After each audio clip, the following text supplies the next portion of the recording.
start by asking, any questions about the homework or anything up to this point? Yeah. It's not on the homework, but it was a question that was being asked is, will there be a quiz on the Wednesday before 4th of July? On what? On the Wednesday before 4th of July. Wednesday? I usually do them on Monday. Do you want, I'll ask the class, 2, 4, 6, 7, we're a little thin today. I'll let you vote on it. Do you want a quiz on Wednesday before the 4th or on Monday after the 4th? So how would that work? Because we only have 2 classes in between now and the Monday before the 4th. Because next week we only have Monday, and then it's off, and then it's the week of 4th of July. Well, let me ask you this. Wednesday before the 4th, we can have a quiz, right? Mm-hmm. And we can't the Monday after, is that what you said? We can the Monday We after. can, it's just my question would be, what would we, if we had a quiz this week, this Friday, there would be 1 class in between. We have a quiz. Monday, wait, oh, I didn't So- think about this, hold on. When is our classes, we have Friday's class. Friday, Yes. Monday, no Wednesday, Friday next week, and then Monday, Wednesday, 4th of July. Yeah. And that's the whole thing that came in with the test, is you have this really weird 2-week block. And our that- test is 30, or, No. The 11th, 11th. July It's the 11th. Your Okay. random test is June 30th. yeah, we have plenty of time, between, okay, so.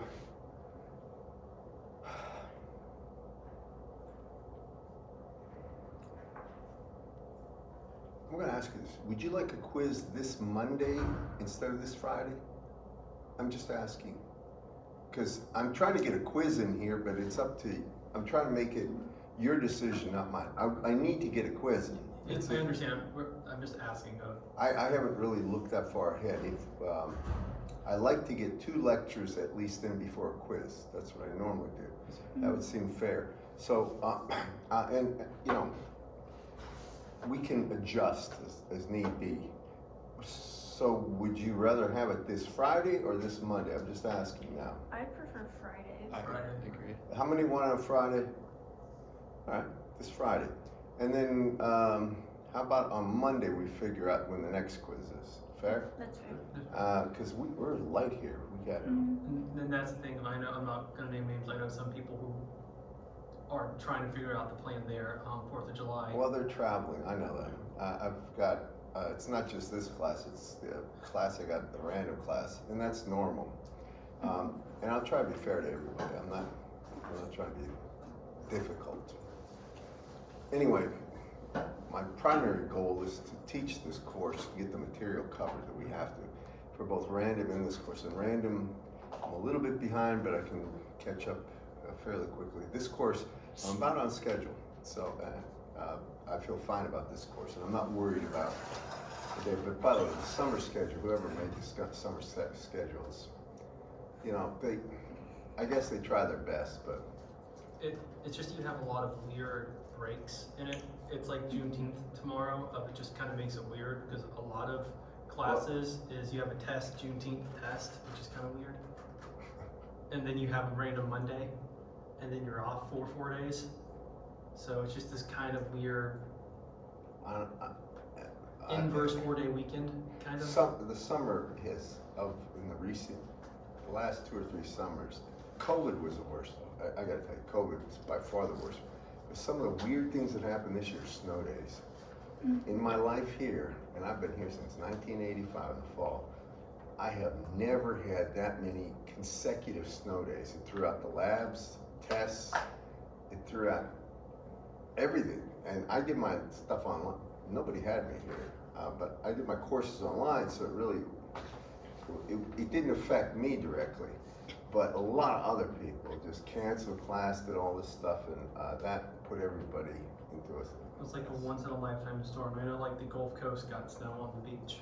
Like There was 7 inches of snow, or 8 inches, believe it or not, in I think in New Orleans. I think it was there on the beach. That's in 70 7, I remember this. My friend was in med school down in Miami. They got snow. You know how often Miami gets snow? I mean, frankly, I don't know how many times in the course of 50 years it's got snow, but that was one of them.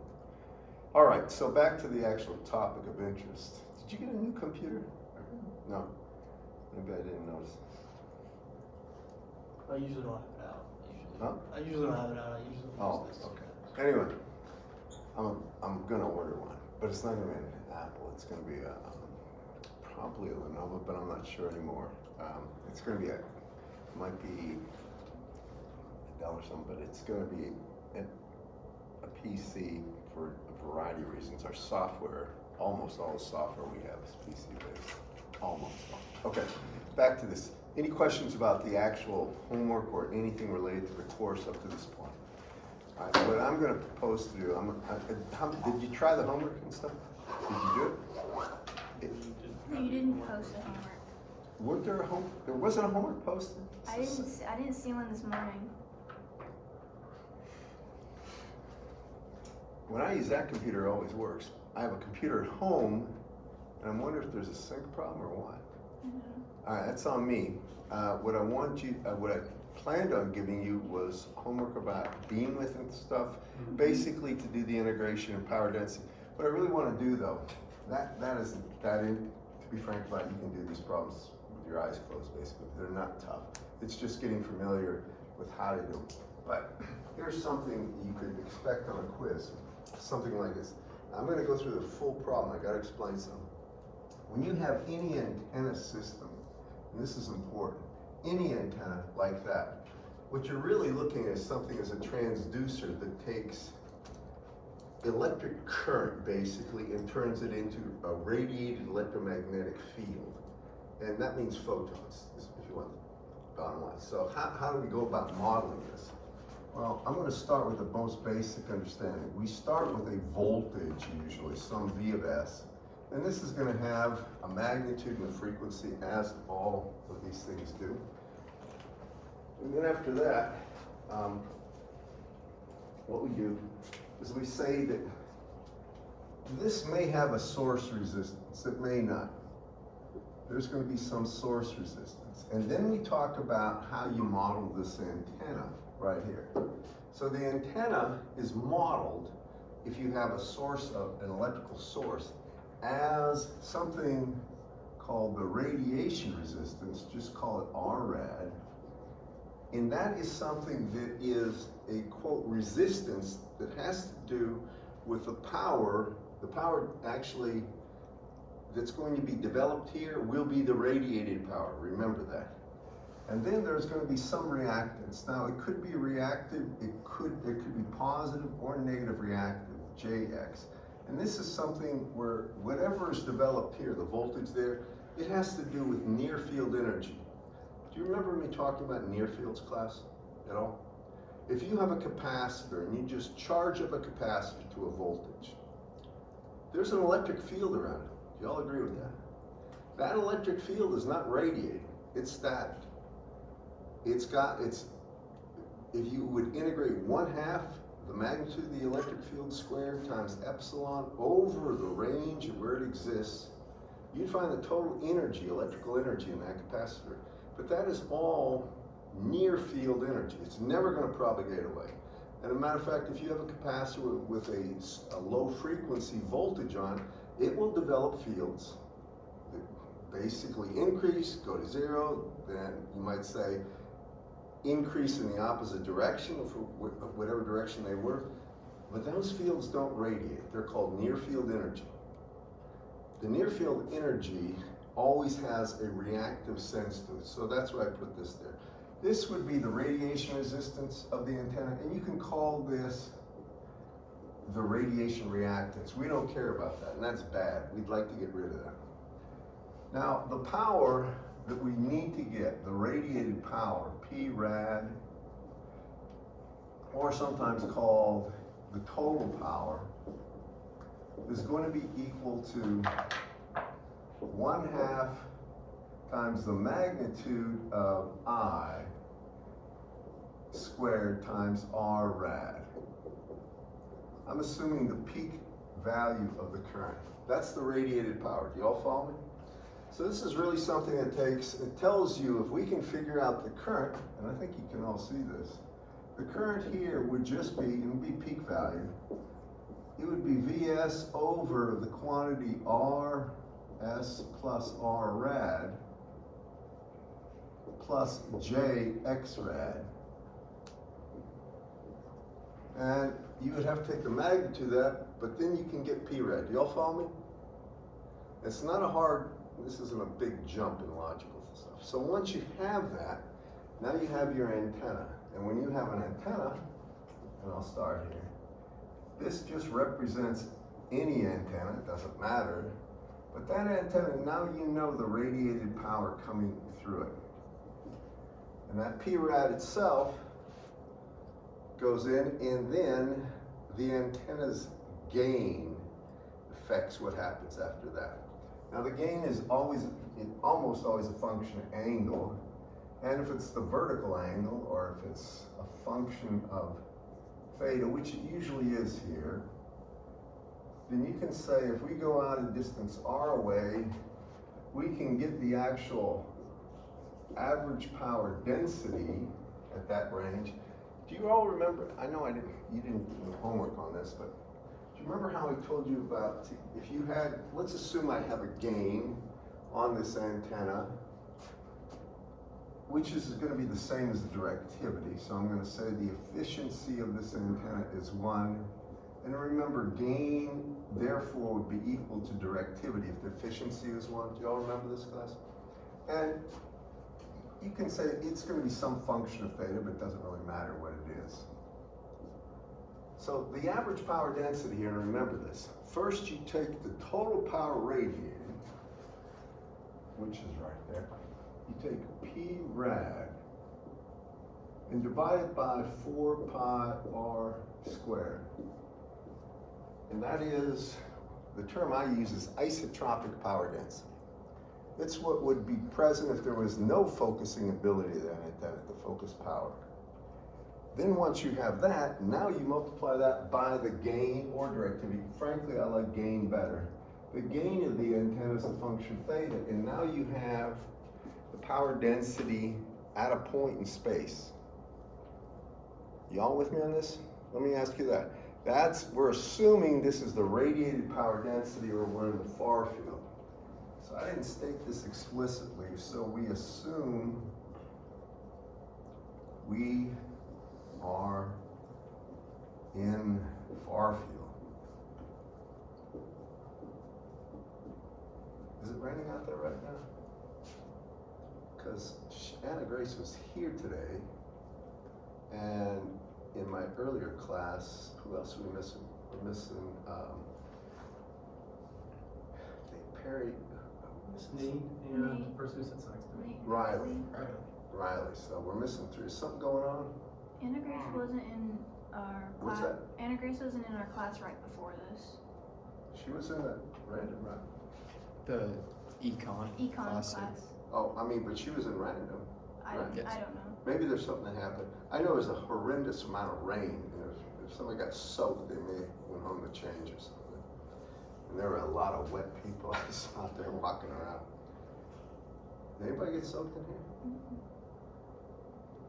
You all have umbrellas that were indoors probably, but some of these people are walking across campus, they got drenched. One guy even had an umbrella walking, he was soaked to the, I think he picked it up too late. Anyway, that's the average power density. What are the units of power density, by the way? watts per square meter. Right, meter squared, that's what the units are. Now, if I asked you in a good question, I typically do, we're gonna assume we're in the far field. By the way, do you remember what far, you don't know this yet, but the definition for far field for wire antennas, I'll tell you about this in a bit. The far field right here for straight wire antennas, you might just say wire antennas.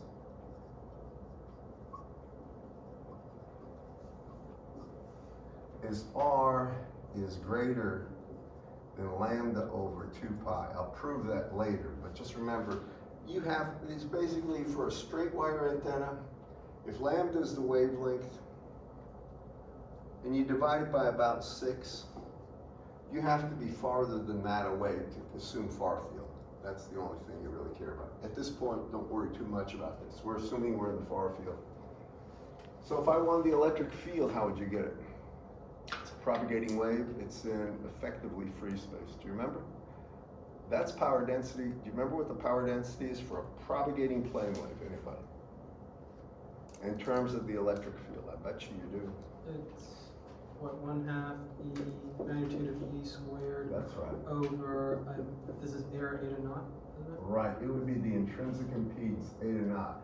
So we could get the E field from the average, we could get the actual E field magnitude by simply taking 2 eta naught times the average power density, right? And taking the square root of it, we can get the E field. This is propagating wave now. And if we wanted the H field, what would we do? Just the magnitude. What's the relationship between E and H? So you just, Eta naught, right? Just take the E field and divide it by eta naught. Does everybody follow my thoughts on this? Now that is a tremendous amount of information I just threw at you, believe it or not. And that is actually a pretty good summary of the first part, or it really covers all the bases in the first part of this chapter, which is chapter 8. And, hang on for 1 second. I'll make sure I put the problem stuff.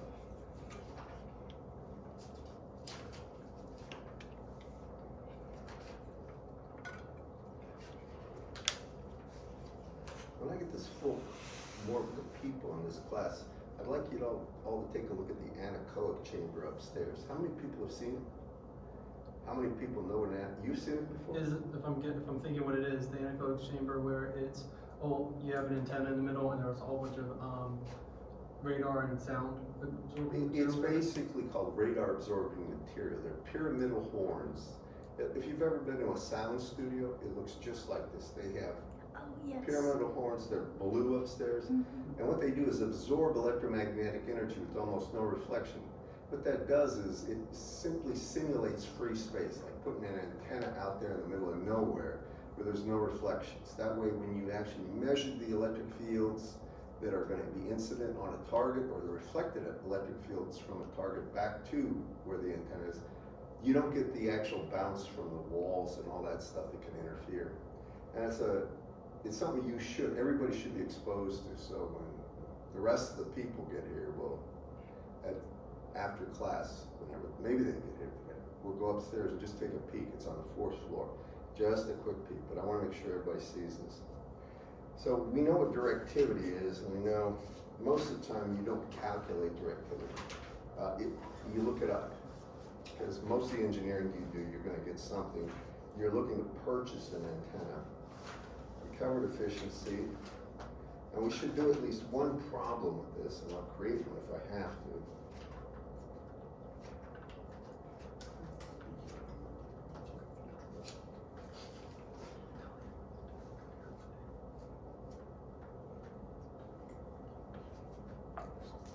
All right, so I'm going to create a problem, a type of problem that I would assume that you can do fairly easily. Whitworth's book does not have this, but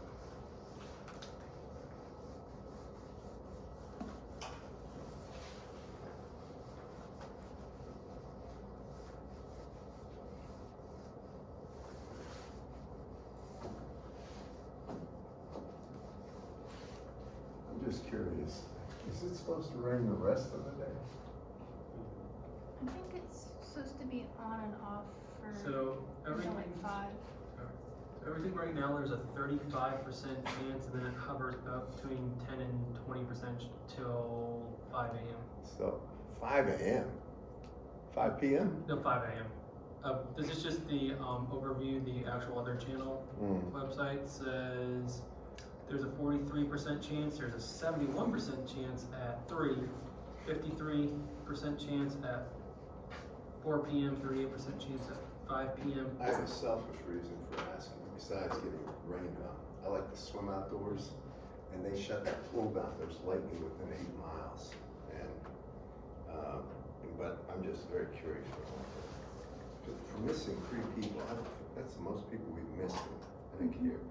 And it must, the only thing I can think of, they got soaked, which unfortunately happens to a lot of people. And the bright side tomorrow looks pretty good for you to do this for me. Hourly. Oh God. Basically, good luck.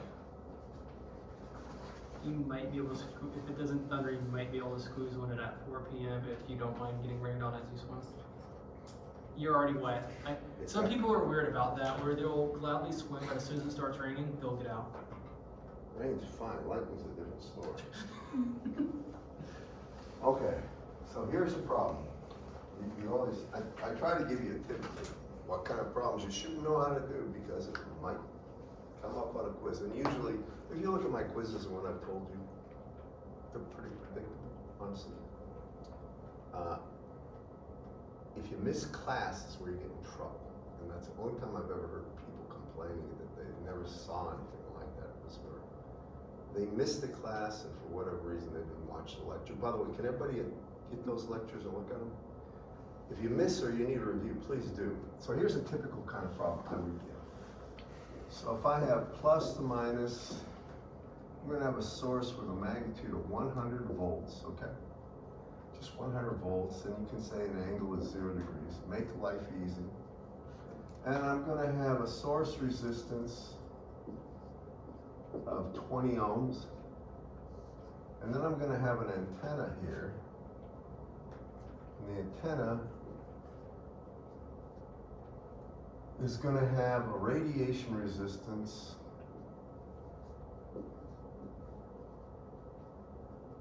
of 70 ohms and a reactance of, I'll just call it JX antenna. And I'll say that's equal to 35 ohms. Then I have an antenna. This represents the antenna, but the way the problem would actually look is this probably.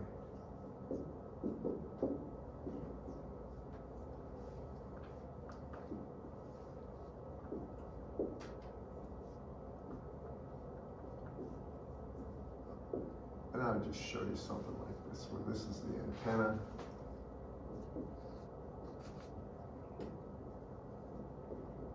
And I would have R rad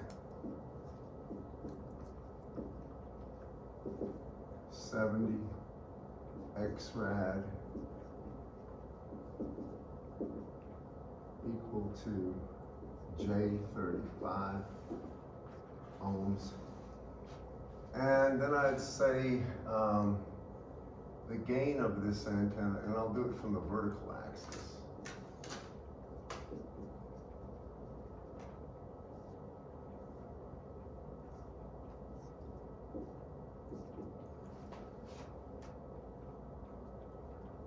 The gain itself would be equal to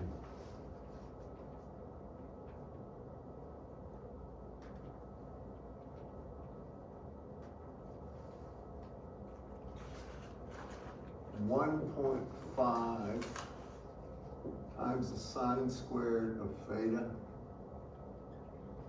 I hope you follow me. I'm trying to just show you the parameters you'd see. You would see something like this, and the actual antenna's impedance would be given elsewhere, probably radiation resistance and the reactance. Okay, the reactance may be 0. So then I'd want, and I need to draw over here. Here's my antenna that I showed you right here. It almost looks like a speaker or a waveguide the way I'm drawing it, but I'm just trying to be accurate. And here's the z-axis.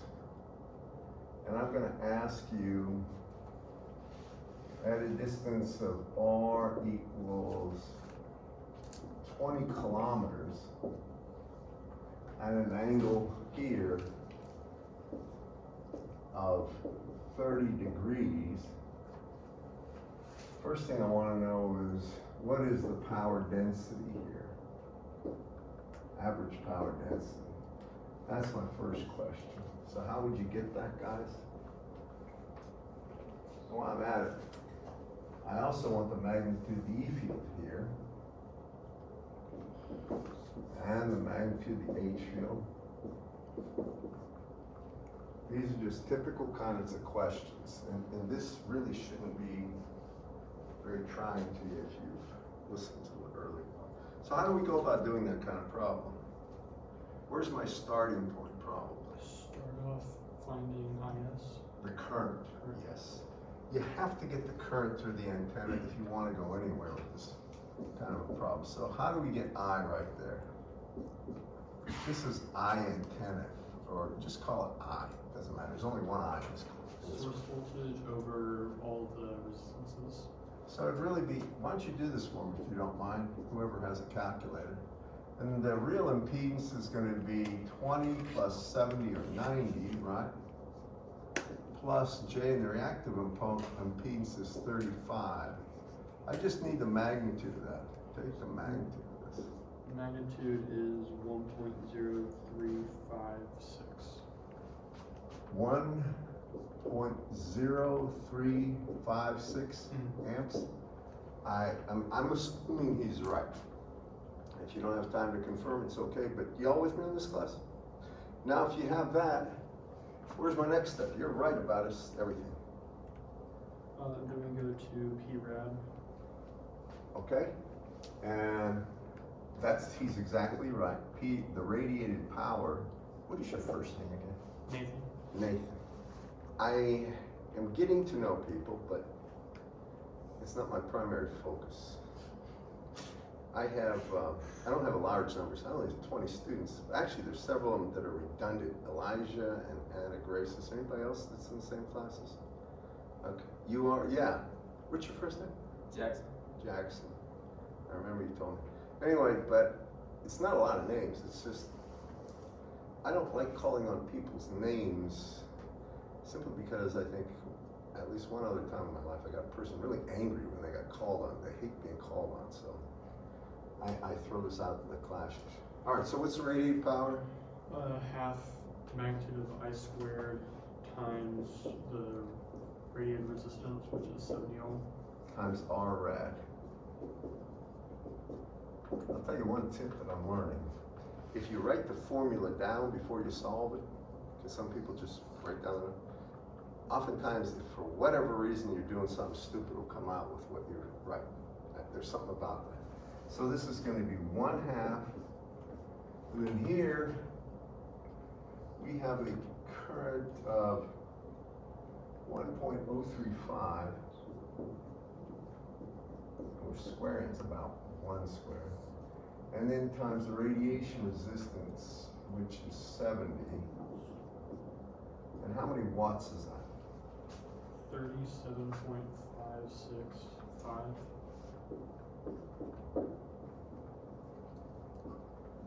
I'm assuming he's right.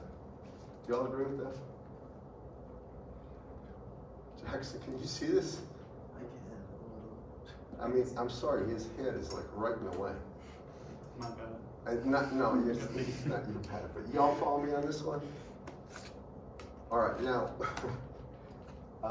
so that's the radiated power. Now, somebody else. How do we get the average power from that? Now, just anybody. I'm just asking, I'm trying to get participation here. Is it the PRAD over 4 pi r squared? That's the beginning of it, right?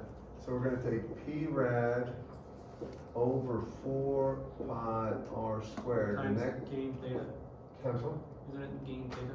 Yeah, it's gonna be times again, but that right there is the isotropic power density that would be present. Then we sharpen it with that. So we multiply by 1.5 times the sine of the angle, but sine squared of that angle. Now I'm gonna put the values in next. The radiated power was 37.565.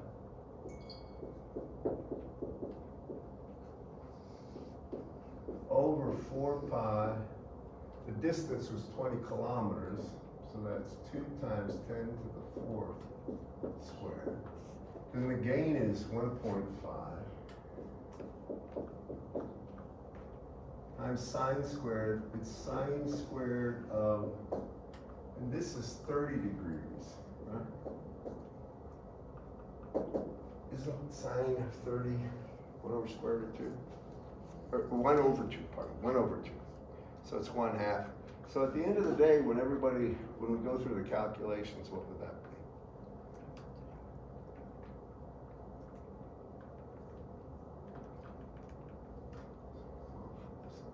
37. I better not do this in my head. I'm too tired.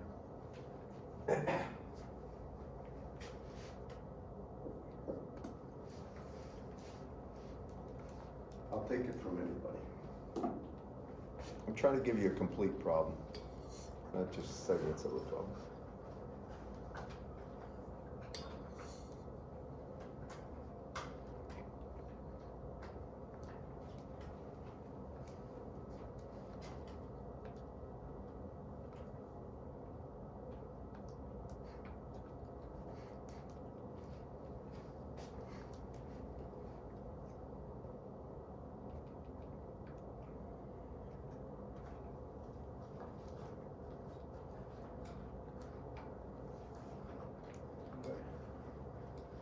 I got this new calculator. I don't know how to switch it to degrees. Do you know how? So what you do is you go to documents. Okay. The document. You can get up and go over there. I got I just clicked it. 2.8025 That also works. Okay. 2.8, say it again? 025 times 10 to the negative 9th. That's watts per meter squared. Anybody else? You got that? Okay, great. And that's almost 3 nanowatts per meter squared, which isn't bad. It seems ridiculously small, but you don't realize how small the power densities get when you're dealing with a signal radiator, unless you have a super high power source. In the cell phone towers around here, I think this is true for phones to this day, and I haven't done this on mine.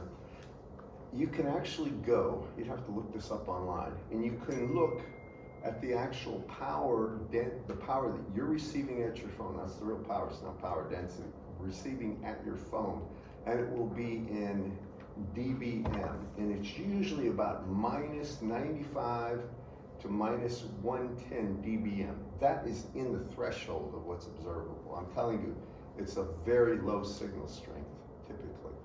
And there's tricks to how they actually make sure it is observable.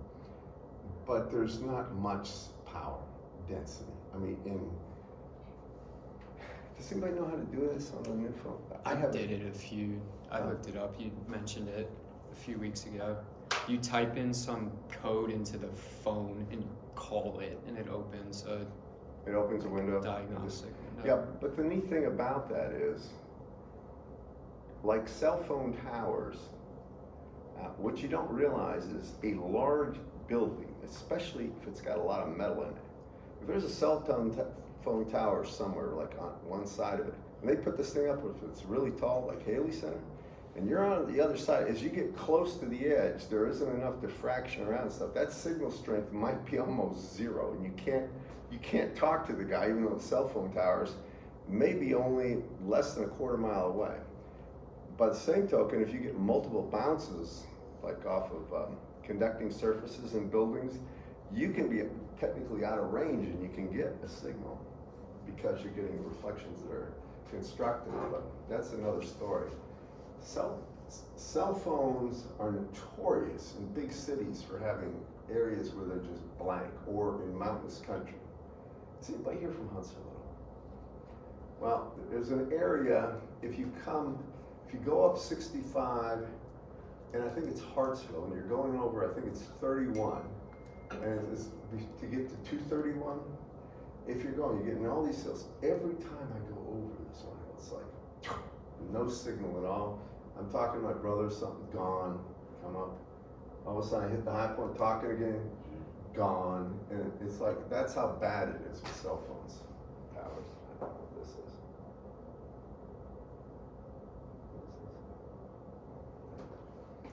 Okay, so how do we get, you're right about that. How do we get the E field?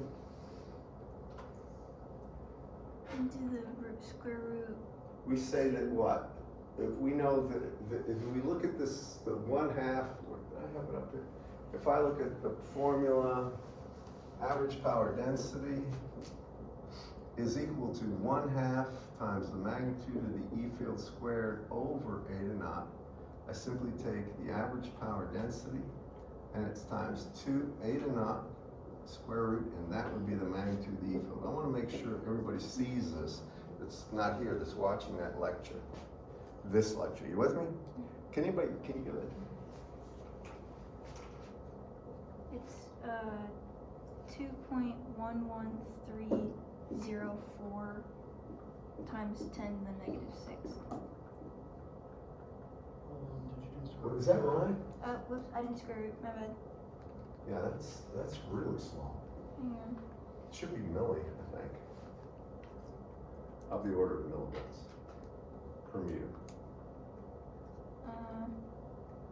Okay, trying to think of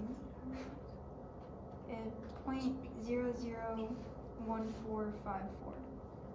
0.01454 volts per meter. Yes. So it'd be 10 minus 3. 1.45, that's about right. Millivolts per meter. Mm-hmm. All right, H fields, somebody else. Well, you just divide by eta. Go ahead, divide by 125. I just want the numbers up for everybody watching. I know, I just put my calculator.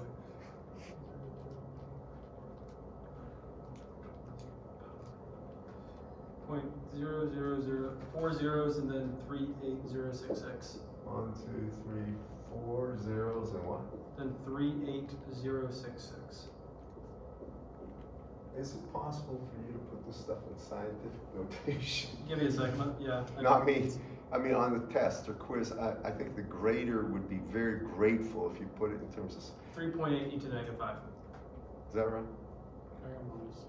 I got minus 6 as well. 3.85 to the minus 6. Mm-hmm. Check that. 1, 2, 3, 4. You sure it wasn't 38 to the minus 6? Okay, hold on. What did you get again? I got 3.8 e to the negative 5th. Times 10 to the minus 5th amps per meter. This And you said it's minus 0.00 6? Or is it 38 times 10 to the minus 6? 3.8. To the minus This 6. is .001454, right? What are you doing? Well, that might not be the right E field. Is the E field right? Am I One? crazy?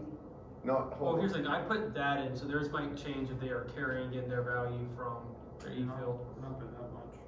Yeah. Hold it. Is this the right E field? 1.454 millivolts per meter? Because this is what I have. If they're declaring the issue. Millivolts per meter? It's the kind of stuff that's irritating, but it happens. Where it really gets painful is in a design, when you're halfway through and you realize that something may be calculated off, literally by an order of magnitude. We've got to reverse engineer it. It's irritating as heck.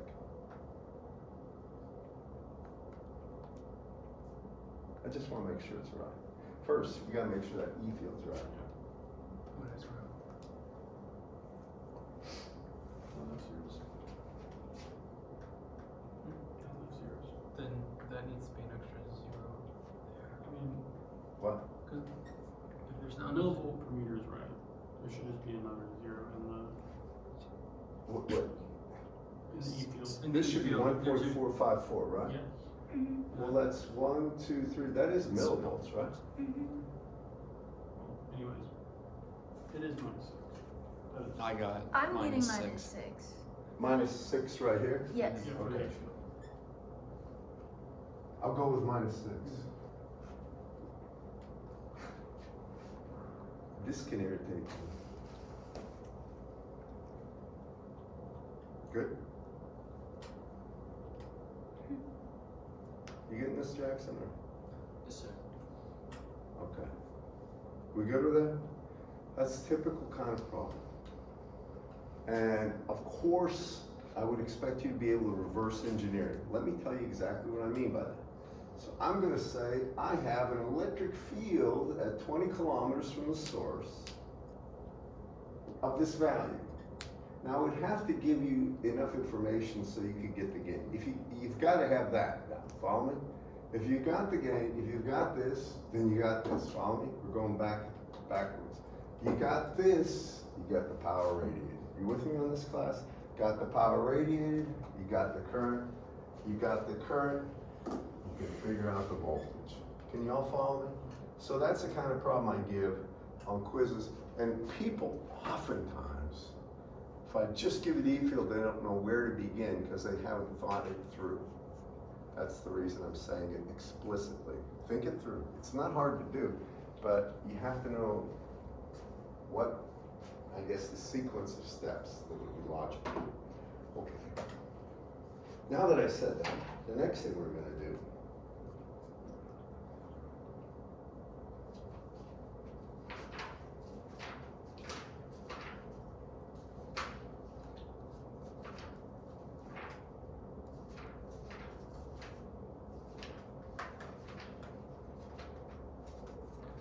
tell you what I'm up to right now. Before I get into short dipoles and all these things, which I can do, these are just antennas where the gain pattern is the ultimate thing we calculate from, and we'll get the directivity,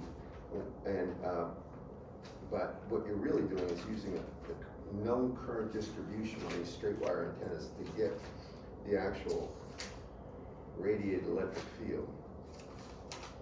I want to show you something that I think it makes sense to do in this logical order. This is why I think it's short. So, next thing I do is talk about the Friese equation. Now this is section 8.6, so I'm skipping a bunch of sections that have to do with straight wire antennas, but I'll get back to them.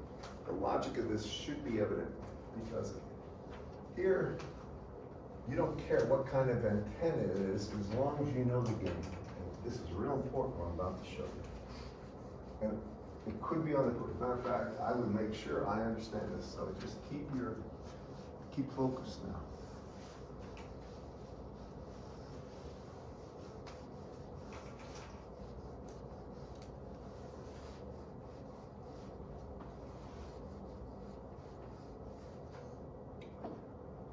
All right, so let me give you the essence of the problem. It's called the Friese transmission equation. We're going to have an antenna 1 here, and this is called the transmitter.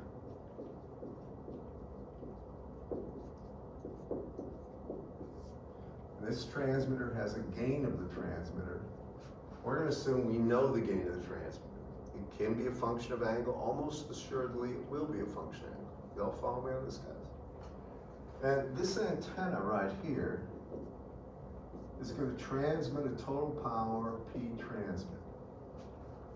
Now there's going to be another antenna, and this antenna is going to receive power.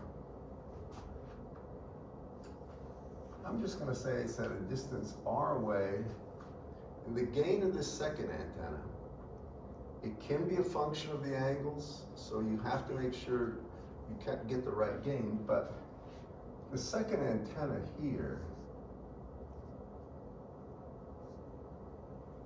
and I'll put down a load here. The second antenna is going to have a gain of the receiver. I'll just call it receiver here. And the goal of this, what I want to know is how much power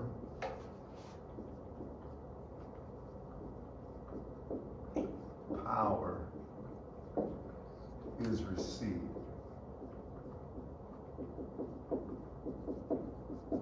by the second antenna. It's a good problem. Something else I'm going to tell you about an antenna, it's real important to know. If you look at the actual directivity pattern or power, say the actual normalized power pattern of an antenna, that's how the power is dissipated in space versus angle. You all with me on this, class? It gives you an idea of the focusing ability of that antenna. That is the same exact characteristics of the receiving antenna. So how the receiving antenna can pull signal out of the air will be the same exact, it'll have the same signature, the same variation. Now, the real key is that gain of that antenna there is unitless. There are no units.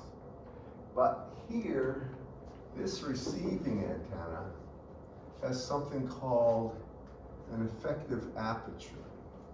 So the receiving antenna, actually all antennas do, but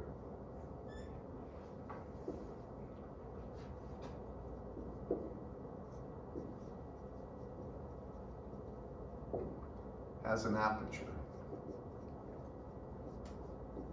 The symbol is A sub E. It's an electrical aperture or size. Think of this as the electrical area.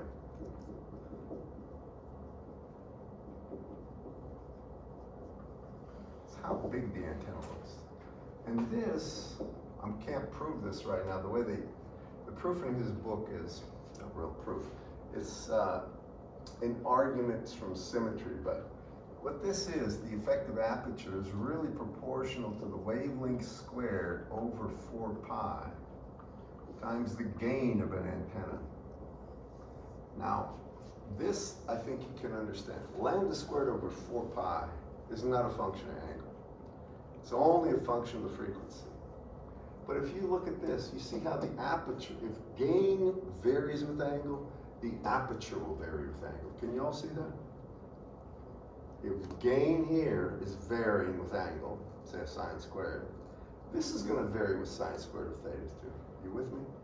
So that said, when we take a look at this second antenna right here, what we do is this. We find the average power density that's incident on the second antenna right here. And then to get the power received, we simply say it's that average power density times the effective aperture of that antenna will be the P received. Everybody follow me on this? I'm going to tell you that power received is not all going to be dissipated in that load.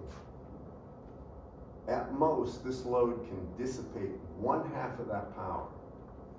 And the reason is, remember how those antennas actually have, when we model them with current flowing in them, there's going to be a radiation resistance and a reactance. Do you all remember that? Well, that will always be there. If you connect a load to an antenna and you're trying to, and basically you've got so much power coming into that, all that power has to go through, or really it's going to be a voltage that's developed, but it will have to cause current to go through both the reactance of that antenna, the receiving it, and the quote radiation resistance. Now what it really means is, as this antenna is developing current in the connections, it's re-radiating the signal.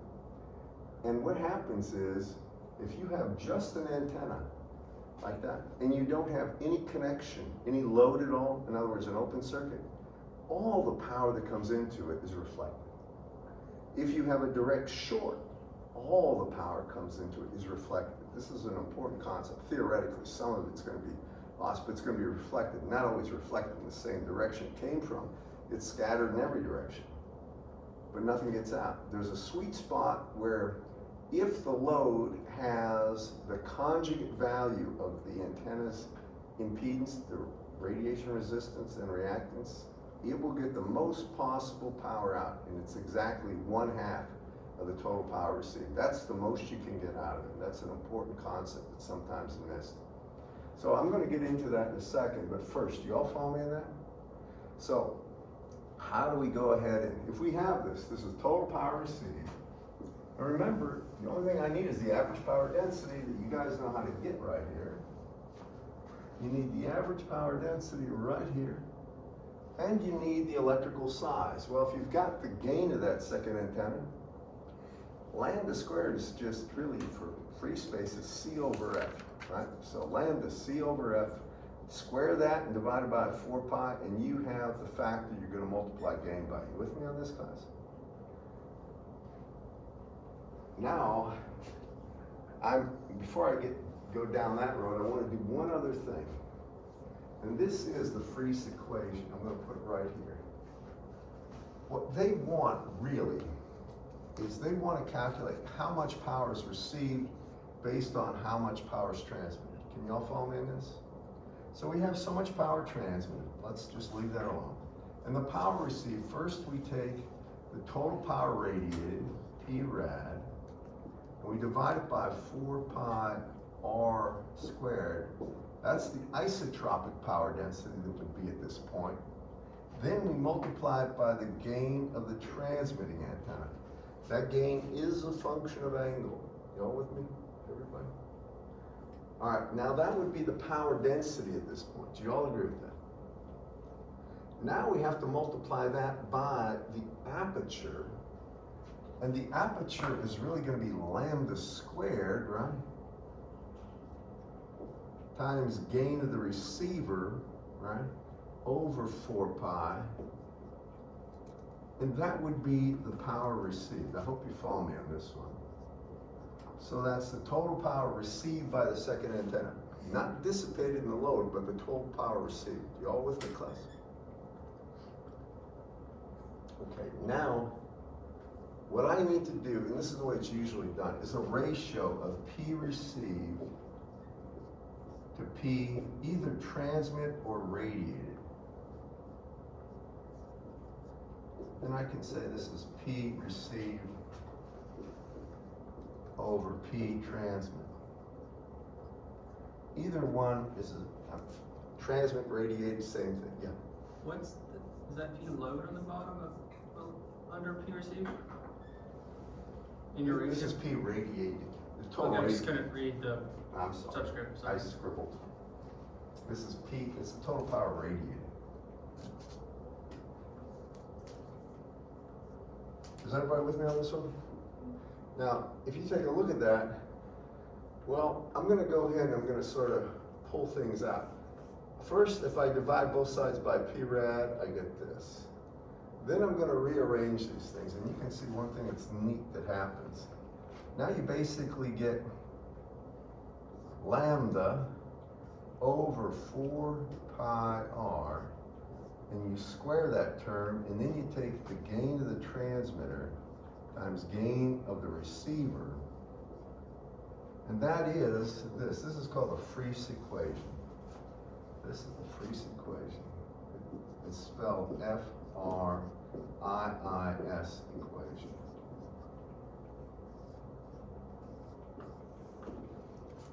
And that's it.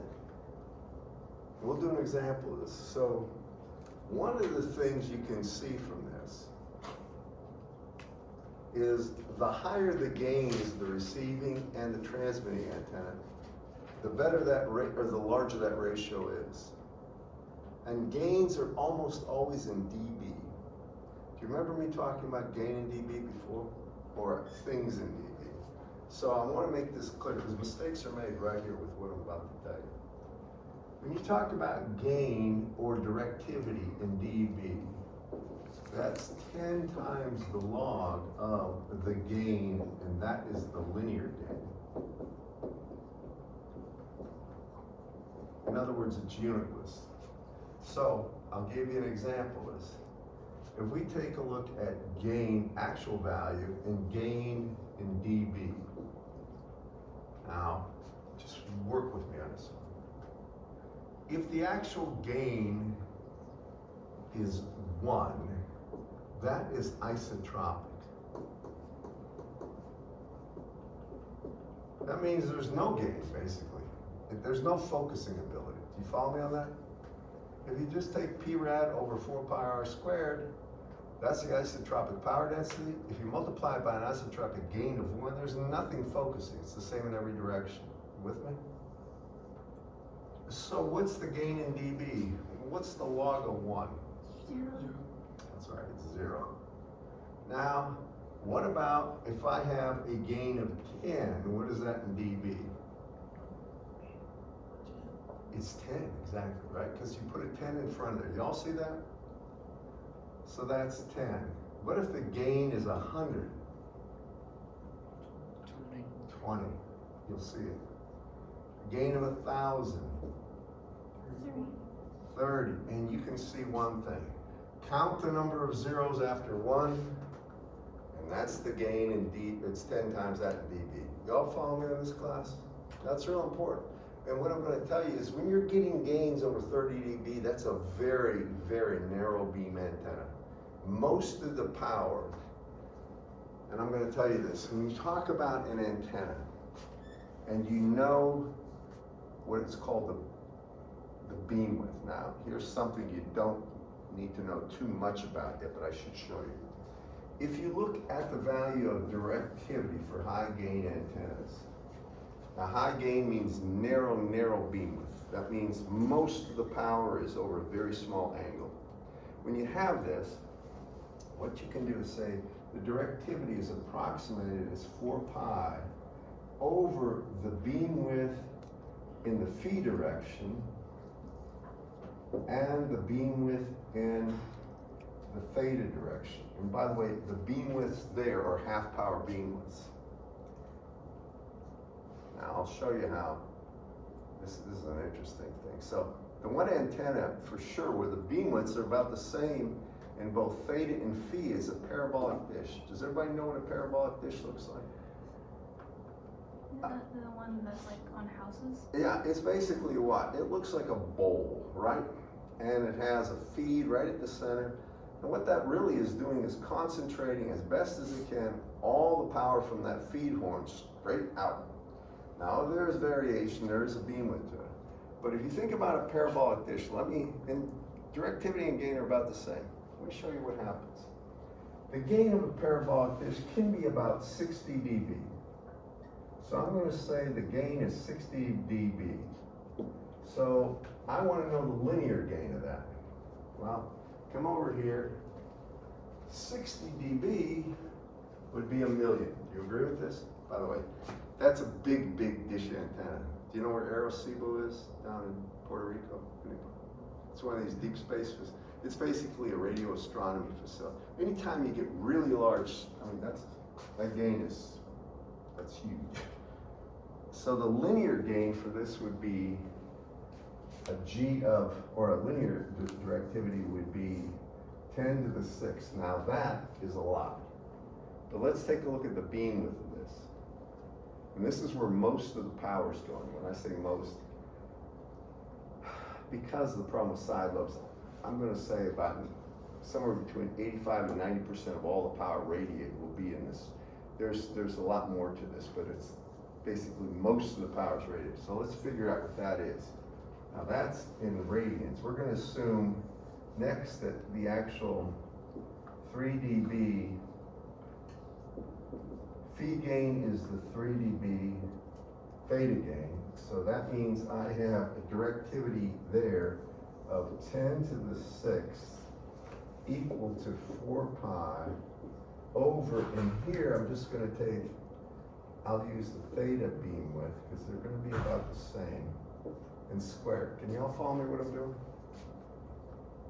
I want to give you an idea how small this angle is for a high gain. It is a very high gain. So when I do that, what I end up getting as the actual beam width would be, if you look at this, it's going to be 4 pi over 10 to the 6th.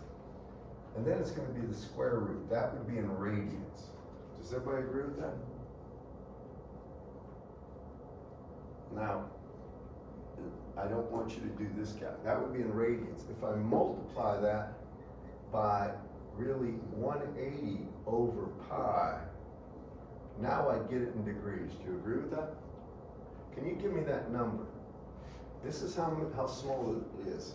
Now this is in degrees. So if you take square root of 4 pi over 10 to the 6th and multiply by 180 and divide by pi, you're going to get the beam width in degrees.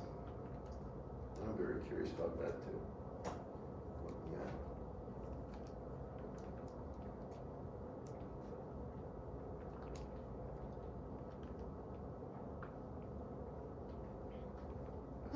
.203. 2.03? No, 0.203. 0.03. 0.3 degrees. Mm-hmm. Less than a degree. Okay, now I think you can imagine this. So it's saying if you have this super high gain antenna, which is like a very large dish antenna, then we're talking about most of the power is radiated where this would be right here. What we're talking about is a total beam width here from null to null for half power of about 0.2 degrees. That is that's super small. Do y'all follow me? A more reasonable gain that you get from a dish antenna is about 30 dB. And if you go through the same calculation for 30 dB, can you do this for me just real quick? Put this and make it a 3 and tell me what you get. Now that's like what's hanging on 6.42. degrees. That's still very small. Has anybody ever tried to align any of these dish antennas, you know, for TV antennas with satellite? Anybody? Have you done that or not? Well, what you find is, now first you need a clear sky, or you can't go through a tree and stuff like this. So you have to have access, but all the satellites are geosynchronous. It means they're turning at the same rate as the Earth is turning. So they're right there for you. But if you do this, and I've had to do this with my friend Lloyd Riggs for this tailgates we used to set up all the time years ago. And we would do this, and I mean, if anybody just nudged that thing, all of a sudden no TV. It was a very small beam width. I don't know what the beam width is of that. I'm guessing it's about, I mean, the gain about 30 dB. It might be less than that. It'd be very hard for me to believe it's less than 20 dB, but at 20 dB is when you're getting fairly broadband, but then you don't have the focusing ability and the ability to actually pull out signal from noise from these satellites. But it gives you an idea of the magnitude of all. So higher gain, narrow beam width, much narrower beam. Back to this problem, and I just want to wrap it up with one thing. So for freeze, remember we covered if we have a voltage source, we covered how to get the current. We got the current, the radiated power, we get the average power on target, right? Now, if you have all that, the beginning part, but instead of a target, you have this. Now you can get the power density here, right? And by virtue of the fact the aperture is defined as lambda squared times the gain over 4 pi, you can get the P received, correct? Now we're going to take it from that point. After freeze is a good equation. You should know how to use it because it simplifies things. But now we get to some interesting things. I know it's what, 2:18 now, according to my watch. This part you need to watch. It's in his book, but it'll confuse you at times. So I'm going to assume my little antenna here with a gain of the receiver and therefore an aperture of the receiver, and there's some P-Av coming into it. I'm going to say that I know that I've got a P received here equal to P average power density on the antenna times the aperture of the antenna, so I've got that.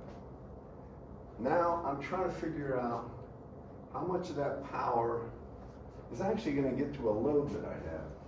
So I'll show you how we do this. We're going to model this power received in an interesting way. We're going to say what it really looks like is we have the antenna plus the power received. There's going to be some radiation resistance of that antenna, and there's possibly going to be a reactance of that antenna. And there's going to be some voltage source here.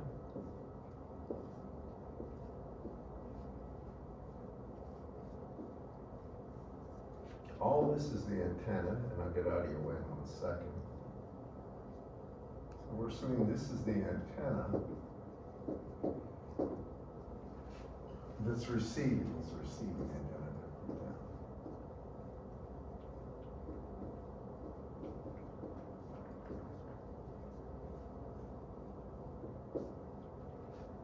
And now we got a load out here. So we want to figure out how much power comes out of there. I'm going to show you how we do it. But the first thing I'm going to do is we're going to find the maximum amount of power that we can get out of this. So I told you a second ago, the only way that can happen is if we take this value of the antenna's impedance and conjugate it. It means we're going to assume our load as a real part that's equal to R rad, and the imaginary part equal to minus J X antenna. And then, based on that, we're going to figure out what current I goes through here. Now, the reason I did this is you've had circuits, right, everybody? Well, those yawns make me feel that way too. But if you've had circuits, do you remember if you had a voltage source with some series impedance, like a source impedance, the maximum amount of power you could get out of that, if you put a load on that, would be for the conjugate of the impedance. Do you remember that? That was a key thing that I think, Doc, y'all had Erwin in here? Right. You didn't have Dave Erwin? We got Austin. Who? Austin Taylor. He's a PhD student. Oh, all right, well, how many had Erwin? How many had Erwin? Erwin's legendary, Dave Erwin. It's one of the classic things. If you have a voltage source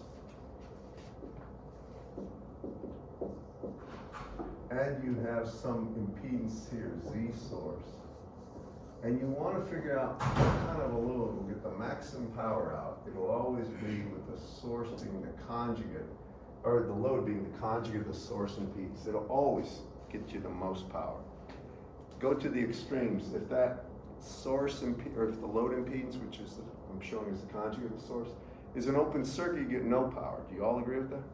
Then go to a short circuit. If you got a short circuit, you got no voltage across it, so you get no power either.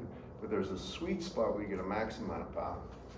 And the maximum amount of power will be from that. But first we calculate the current through there. Now you're going to see something.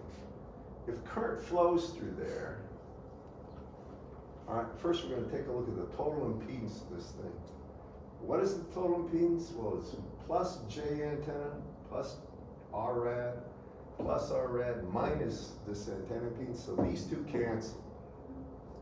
That's the key. So this is really going to be the open circuit voltage that I don't know yet. It's going to be that divided by 2 R rad. Does everybody agree with that? All right, now if you have that, I need to find VOC. So if I have VOC, you notice this reactance and this reactance effectively cancel. The open circuit voltage right there is really going to be equal, or we can get this a couple different ways, but open circuit voltage is going to be 2 times R rad times I, right?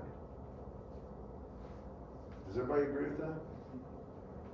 And next thing I'm going to do, I'm going to work it right here. Finish this up. Now I'm going to take a look at the total power that's going to be dissipated there, because that's going to be the total power received. I'm going to do it with the actual current. So P received, or the power dissipated, right there, which will be the power received, is going to be equal, think about this, this can't dissipate that power because it's a reactive component.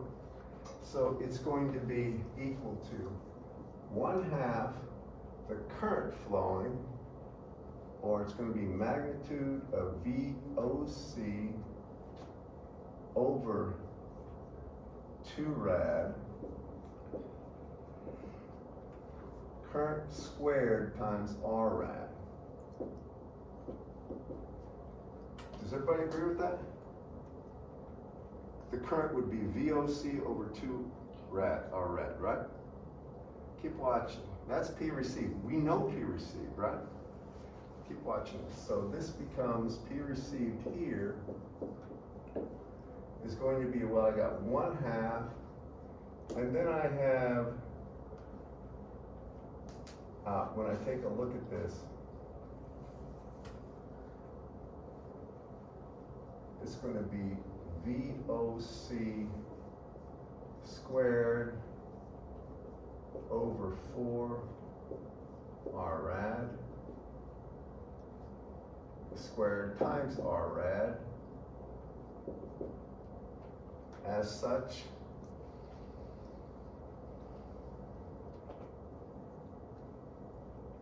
oh, this has got 2 R rad, pardon me.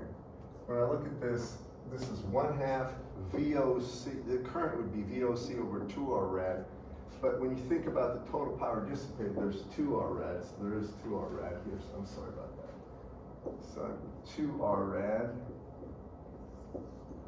So this is times 2 R rad.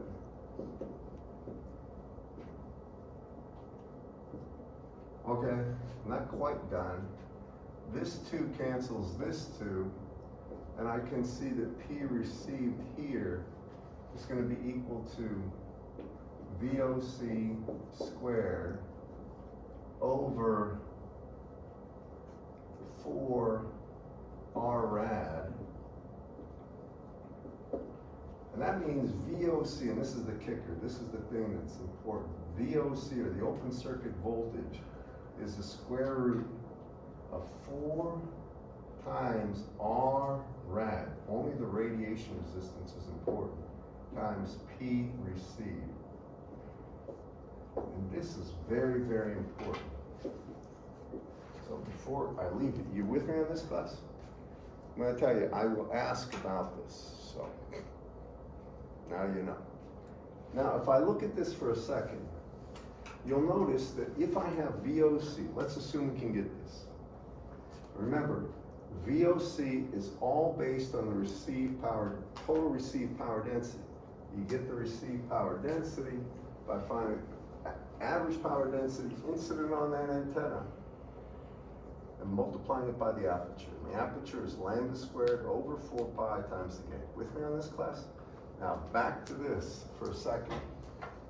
If we go ahead and say, well, we don't have whatever this is, this load isn't going to be the conjugate. If this is just 50 ohms, and now it's still not bad. If you have this value right here, VOC, these would be known for the antenna. That I promise you. And I want this voltage or this current, the only thing I do is basically voltage division. If I wanted the voltage here, take VOC times 50 over 50 plus this. Follow me? And you can get that. If you want the current, you would take VOC over the sum of all those impedances. And if you want the power, and I always recommend you calculate current if you want power.